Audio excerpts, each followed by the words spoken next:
ଯଦି ପରକ୍ରିୟା ପ୍ରେମ ପ୍ରୀତିରେ ପଡ଼ିକି ଧରା ପଡ଼ିଲା ପରେ ନିଜର ମାନ ସମ୍ମାନ ଯାଉଛି, ତାହେଲେ ତମ ନିଜ ସାହି ପଡ଼ିଶା ଲୋକଙ୍କୁ ନିଜ ମୁହଁ ଦେଖେଇ ପାରୁଛ କେମିତି? ନିଜର ଇଜ୍ଜତ ମହତ ଥରେ ଗଲା ପରେ ତମର ଆହୁରି ସାହସ ବଢ଼ି ଯାଉଥିବ ନା? ତମେ ତ ପୁରା ପାଲଟି ଯାଉଥିବ ଏ ପଶୁ ପକ୍ଷୀ ଆଉ କୁକୁର ପରିକା ନୀତି।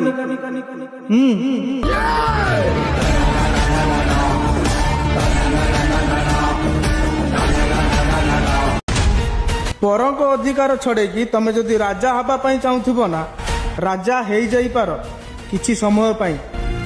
ହେଲେ ଗୋଟେ କଥା ମନେ ରଖିଥାଅ, କର୍ମର ଚିଠି କେବେ ଭୁଲ ମଣିଷ ପାଖକୁ ଯାଏ ନାହିଁ।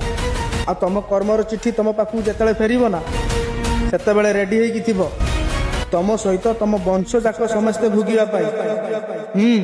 ଆଲୁଅ କହିବ ମିଛ, ଅନ୍ଧାର ଦେଖିଛି ସତ, କୁମ୍ଭୀର ଶୁଣାଏ ମିଠା ଜାମୁ